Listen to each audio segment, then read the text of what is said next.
let's dive into a few more examples. So word problems with regards to kind of simple kinematic questions. So here's a blood particle which leaves the heart at a speed of 3.1 miles per hour. All right, so, well, one thing if you wanted to learn, so just put a little reference right here, you can certainly go and visit, okay, that particular site if you want to learn a little bit more, okay, about that. So now after 1.2 seconds, it has been observed to be moving at only 1.1 miles per hour.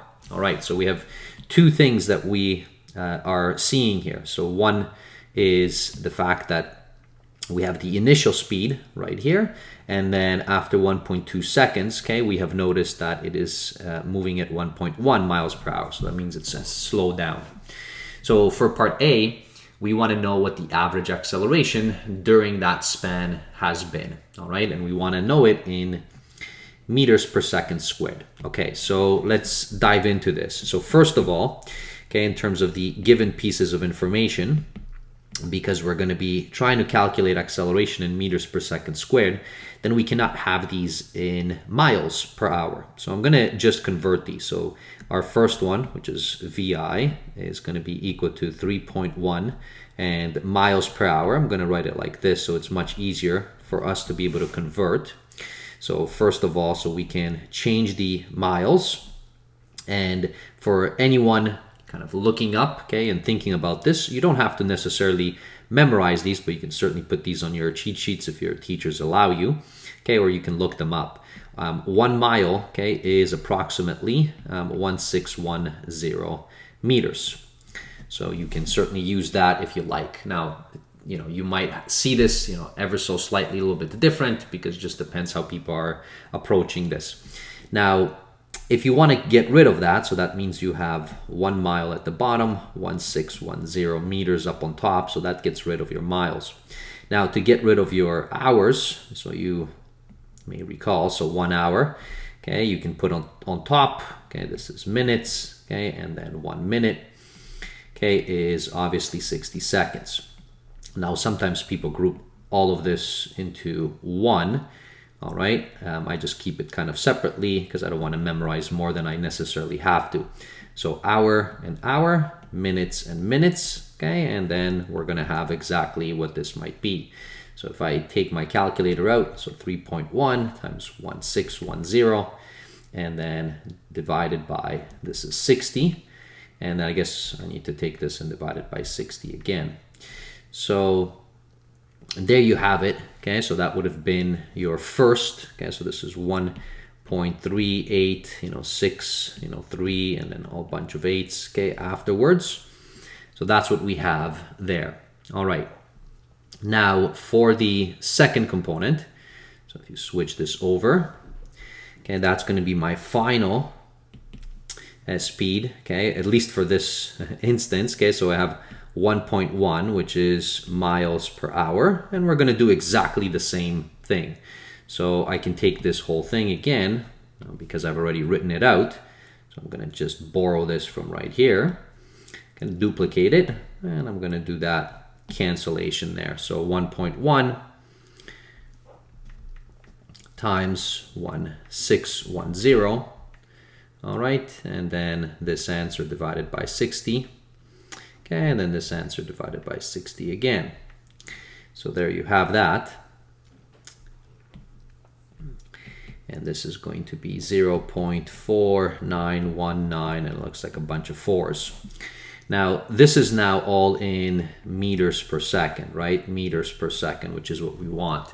Now, if you don't want to keep all of those decimals, keep at least enough of them. You're going to be rounding anyways. Typically your answers, sometimes your teachers will tell you what to round to. And if they don't, you can round to the correct number of sig figs, which is the lowest amount. Okay, so you can certainly do that. Okay, not to complicate things too much for yourself. I'm going to just keep it for the moment. So now, since I want to know my acceleration, well, the average acceleration is equal to the change in velocity divided by the change in time.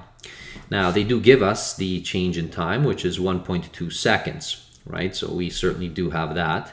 And I'm going to put this at the bottom here, and I'm going to add that the change in time was 1.2 seconds. And now if you substitute all of this in, so you can take your, this is going to be VF minus VI all over, okay, or delta T, okay, which is the change in time, and you can substitute those in here. So you can write them out right there. So let me clear this out. So I have 1.38, 6, 3, a bunch of 8s, and then minus, so that's my, actually, I apologize, that's my initial one, so I should have just kept it. So this is my final minus initial, so 0.49, 1, 9, and then a bunch of 4s, minus, okay, the initial 1.38, 6, 3, and again, a bunch of 8s. Okay, so this is what we will have, and that is in the numerator. And then you're going to take that and then divide it by your time, which is 1.2 seconds. Okay, so now you have your answer. So this is negative and 0.74537, etc. Now I'm kind of bound by two significant figures here, and I don't want to be keeping more than that. So this is going to be negative 0.75, and that would have been meters per second squared. All right. So that is my kind of acceleration, which in this case, I guess would be deceleration, right? So it's kind of slowing down as you're going and moving along. All right, so that's for part A. For part B, okay, so if we assume the acceleration was uniform, then what distance did the particle travel? All right, so if you want to know what the actual distance was, now we do have quite a bit of information that they gave us. So we want to be able to find out what is the distance traveled, okay, during that time, which is kind of your change in the actual position, right, that you would have, okay, so, or the displacement in total, so that particular path. Now, that is based on the assumption that this is uniform, right? So we have our acceleration, okay, and then we have everything else as well. Now, the easiest thing to do in this case, this is a good, for yourself, a good formula to think about, is you don't actually need the acceleration if someone gives you the initial and final velocities, okay, that you have. And of course, as long as you know that it is uniformly, okay, accelerating. So if it's uniformly accelerating, okay, then you have a kind of a straight line, right? A change from VI, okay, to VF, which is exactly what you assume in pretty much all your work in foundational kinematics, okay, which is what you're studying probably for the first time. So in that case, all you really need is, you can use this formula. So you can just say that this is, your V final or V initial plus, okay, so either or, and then divide this by 2. And then what you're doing is you're just taking these two values, okay, so you're taking these two values, so this one and this one, okay, and you're finding the halfway point, really, which is the average, right? So if this is the total, so you're just finding the average. And if you know the average, so this is your average speed, well, if you know that average, then it makes your life easier because you can just multiply by delta t, and you're going to get what the total distance covered was. Okay, so in that case, so if I do all of that, then I can certainly find out what that was. So I don't need my acceleration per se. So here, so let me add them together. 1.38, 6, 3, a bunch of 8s, plus the other one 0.4919, a bunch of 4s. Okay, so I have that. Now I'm going to take this divided by 2. So now I have my average speed, and then you can take your average speed multiplied by the time, which is 1.2. So that would have been 1.126, okay, 9s, etc. Again, you can round this within here, so I'm going to just round it to two significant figures again, so 1.1, and this is meters, right? So this is what you would have for that answer. So the blood, okay, particle actually travels, quite a bit. So now for part C, so if after 5.7 seconds the particle returns to the heart, so I guess it's kind of moving around all over the place, and it takes 5.7 to return to the heart, then what displacement did it experience? All right, assume that after 1.2 seconds it was moving at a constant speed back to the heart. Okay, so this is interesting. So what average acceleration? Now, a blood particle leaves the heart at a speed of 3.1 and so on. Now, this might seem like a very difficult question, okay? So for part C, but it's a tricky question because they're asking you about the displacement. So displacement, okay, is not just the change in position, okay, or kind of the distance covered in total, okay, that you have. So within here, so displacement would be this, right? So above, you know, technically we kind of just calculated our total distance, which is covered. Now, please remember there's a difference between position, right? Between your distance that you cover and then the displacement that you have, right? So the displacement here, no matter how complicated this is actually just 0 meters because, you know, keep in mind that the particle has left the heart and it has come back to the heart. So it, no matter how much it has traveled, right, the distance traveled is not 0, right? So for example, up above, just for the first 1.1, okay, so the distance there that it has traveled, right? So what we have, okay, notice that here they ask us for the distance. So that's the distance, right? So 1.1 meters. So it keeps traveling, but it leaves the heart and then it comes back to the heart. So that means the displacement in total, so the initial position and final position are the same, right? So if you were thinking about, you know, so the initial position, right, which is at the start, so let's say that it was at, you know, 0 meters, right? And that is, you know, at the heart. And then your final position, which it returns to the heart, okay, which again is this. So that means final minus initial, right? So that actual displacement is 0. So there's really nothing to do here, but I'm sure that many students are going to be trying to figure this out and do all kinds of wonderful things, okay, to do this. But this is something that tests your understanding of displacement. All right, that's it for this example. Here's another little neat example for us. So we have a swimmer, okay, so the swimmer is moving at 1.1 towards the wall, okay, and then the swimmer does a flip turn, okay, in 1.5 seconds and takes off at 1.8 meters. Okay, so this is it. And what we want to find is what the acceleration, okay, the swimmer experienced. So now if the swimmer is going towards the wall, so let's say it's going this way, let's imagine that the wall is right here, right? So they're moving in, so that would be my initial. Now this is, I guess, my velocity, okay, moving into the wall, so that's towards the wall. So that's 1.1 meters per second, okay? And then that the swimmer takes off, and takes off a little bit faster, right? So it gets hits the wall, so it takes off a bit faster. So this would have been your final, and this is 1.8 meters per second, but this is away from the wall, right? So the directions are different. Now we want to find the acceleration. So the acceleration, okay, that you have, okay, at least the average acceleration, is the change in v over the change in t. Now this whole thing, okay, as you can see there, so it has taken us 1.5 seconds right there. So that whole process is 1.5 seconds, okay? So now this is going to be v final minus v initial. Now these are the vectors in this case.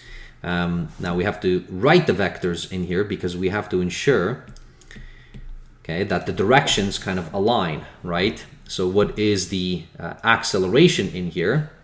So you can pick either towards the wall or away from the wall. I'm going to just pick away from the wall, all right? So I'm going to calculate the acceleration with respect to the direction of away from the wall. So if that happens, then this is 1.8 meters per second, so that's fine, minus, but then here, notice because that 1.1 is towards the wall, so this would have been negative, okay, if you had the direction of away, right? 1.1 towards the wall is the same thing as negative 1.1 away from the wall. And that, okay, is what you will have to submit in here, okay, in order to kind of get in the right direction. So now I'm going to shift this over, so 1.8 minus and a negative, so that's going to be plus, 1.1, which I guess is 2.9, and that answer divided by 1.5. And this is going to be I'm going to just round this to 2 sig figs, meters per second. This would be squared, and we do need a direction, so this would be away, okay, from the wall. Now they don't specify, right, so the direction, so you can choose it, So it would be 1.9 meters per second squared away from the wall, or, okay, you know, it would be negative 1.9 towards the wall. So that's what you would have, okay, in there. That's it. Okay, that would have been the acceleration, and that's the question. Here's the last one. So a ball is thrown up in the air at a velocity of 6.5 meters per second. Assume there is no resistance, and that the magnitude, okay, is 9.8 meters per second squared. All right, so let's take a look at this one. So we have these few pieces of information given. So we have some vectors here, both for velocity and for acceleration. For part A, it is asking us, okay, so how long did it take for the ball to reach its peak? All right, so what is happening here? So if you have a ball, okay, you know, if you're going to be throwing it upwards, then you definitely have gravity which is acting on it, right? So now gravity is in the opposite direction, so it's down. And here, so we designate the acceleration due to gravity, and that is down at 9.8 meters per second squared. Now the ball is thrown upwards, and it says that this would be your initial velocity that we have, and that is 8.5 meters per second, and this one is up. So if you want to find out how long this has taken to reach its peak, you can actually use simply the acceleration formula. So you have the acceleration, and yes, they're all vectors, okay, of course. So this is the change in v, okay, all over the change in t. So these are all vectors. However, okay, so once you align the vectors to be in with respect to the same direction, you know, the vector notation can drop, okay, in your formulas. So this one is up, okay, so let's make this one up as well. So that's going to be negative 9.8 because it's going to be in the opposite direction. So what you have is, if you substitute your acceleration, which is negative 9.8, and then the change in velocity. So to get to the peak means you're no longer moving, right? So it's going to be going upwards, but then it's going to slow down, and then it's going to peak, right? So at that peak, the actual speed, okay, is 0. So this is going to be 0, right? Because the change, of course, is your final minus your initial that you have. So your initial was 8.5, so that's right there. And then this is your delta t. So that is the total time that it would take. So now if you isolate for delta t, so you can bring that over to the other side by multiplying both by delta t, and then you can divide by 9.8. Okay, so on both sides, so this is going to be negative 9.8. The negatives, of course, will cancel because time has to be positive, and then we're going to get an answer. Okay, so let's take a look and see what this is. Hopefully it's not anything crazy here. Okay, well, you know what? I'm going to keep this for the moment. So 0.8673, 469. Okay, I think that's enough. Okay, so you can keep a few of these. Now, they don't tell us what to round, but this is 2 sig figs. So I guess if you really wanted to round to 2 sig figs, this would have been just 87 seconds. And that would have been your answer. Now I'm going to keep this because I probably will need it for the next set of items. And if you do that, then don't use the rounded one, use the actual one that you have, or, you can be kind of carrying this around for delta t and keep it as a fraction in that way. All right, so that's part A. I'm not going to clear it there because I might need it. Okay, so now let's continue. So part B. So in part B, so what do we have? So how far up did the ball travel, right? So how far up did the ball travel? So that's B. Well, how far up? So that would have been the distance going all the way up, okay, as you're going through. So we need to know what that distance is, right? Now, in this case, the distance, okay, and this displacement is going to be the same because it's just going from one point to another. It's not going anywhere else. Okay, so what we have is that our distance, so I can kind of drop, okay, this delta in here. Okay, so our distance is, and you can use pretty much any equation for distance that you like. So in this case, you can, I'm just kind of looking in here. All right, well, I have my total time anyways, so I can use, for instance, v initial plus v final divided by 2, right? So that would have been the average speed, okay, from the starting point, okay, all the way up, okay, so from here to here, because it's under a uniform constant, well, in this case, deceleration, and that's going to be multiplied by delta t. You can use any other ones that you want to for d. So of course, if you want, you can use this equation. So delta t plus 1/2 a delta t squared. So this is the other equation that you can use. So that's up to you. But this one probably will be easier, okay, because of the fact that I have actually kind of all the information. So, okay, let's use this one up above. So initially, so this is 8.5. Plus 0, so divided by 2, okay, and then multiplied by, okay, and in this case, it's going to be 0.867, you know, so on. All right, so let's plug that in here. Oh, actually, I have it. Perfect. Okay, so that's my answer times, and then this is going to be 8.5 divided by 2. Right? I'll put that in brackets. And so the answer in total would have been 3. Okay, and this is 686, you know, 22, etc. Now again, to two significant figures, this is going to be just 3.7 meters. So it didn't really go that far, and that's because gravity, you know, does have quite an impact, okay, on anything that you throw upwards. All right, so that's the other part B. Part C, after 7 seconds, what was the total displacement? Okay, so that's, we can do that actually. And part D, because I see there, after 7 seconds, what was the total distance? Okay, so you know what, let's do these things together, right? So I'll do both C and D together because it will shine a nice light for us, okay, on the distinguishing feature between the two and remind us. So if you're going to throw the ball up, right? So if the ball, okay, so let's say that's the ball. Okay, so if you're going to throw this thing up, it's going to get to a peak, right? And then it's going to start to come down, and then it's going to keep coming down, right? And it's going to keep falling. So it's going to probably fall quite a bit, okay, in there over 7 seconds.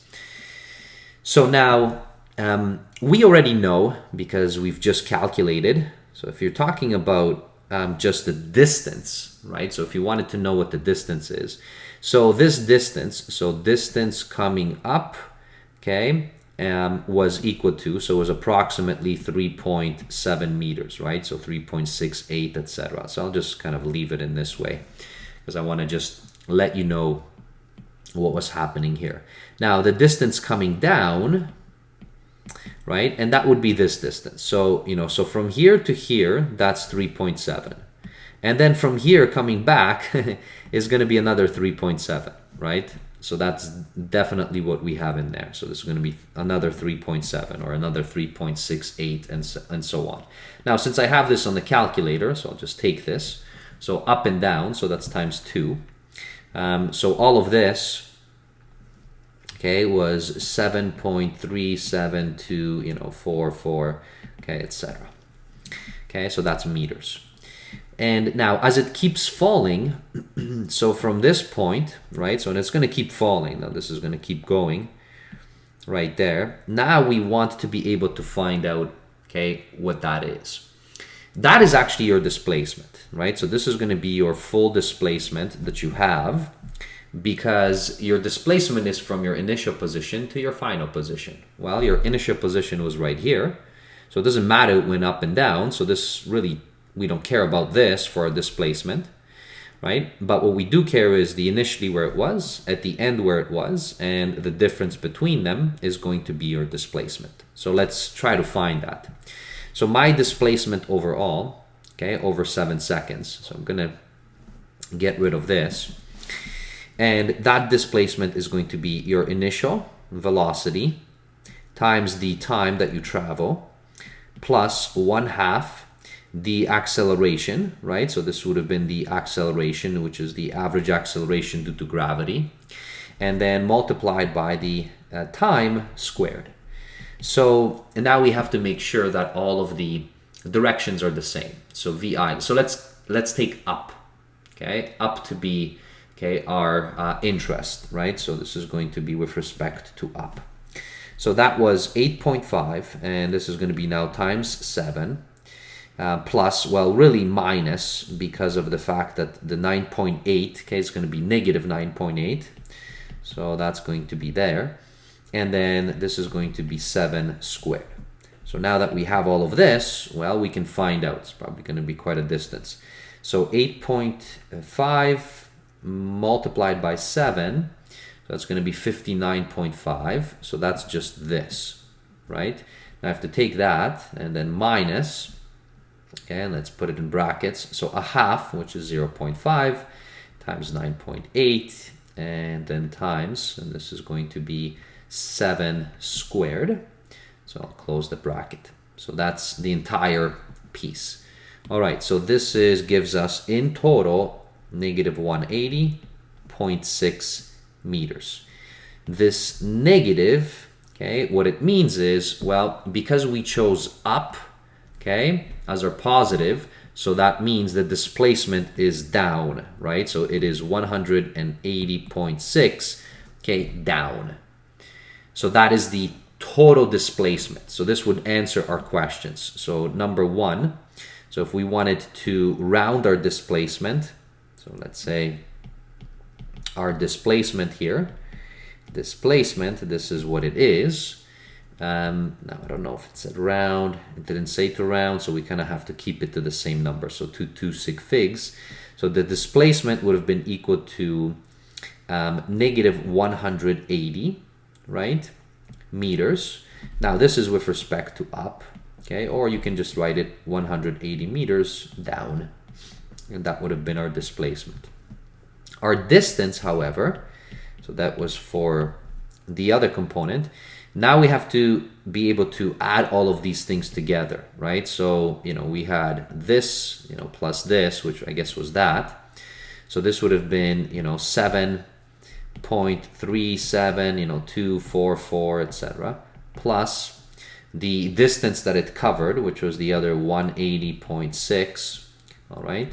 So in total, when you add those two together, so 7.372, I mean, I guess we could have kept more, and then 180.6, so that is 187.97, etc. And again, to 2 significant figures, and this would have been 190 meters, okay, so approximately 190.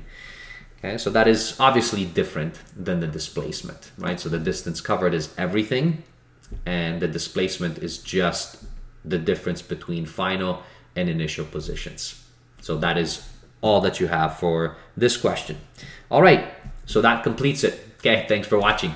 Bye, everybody.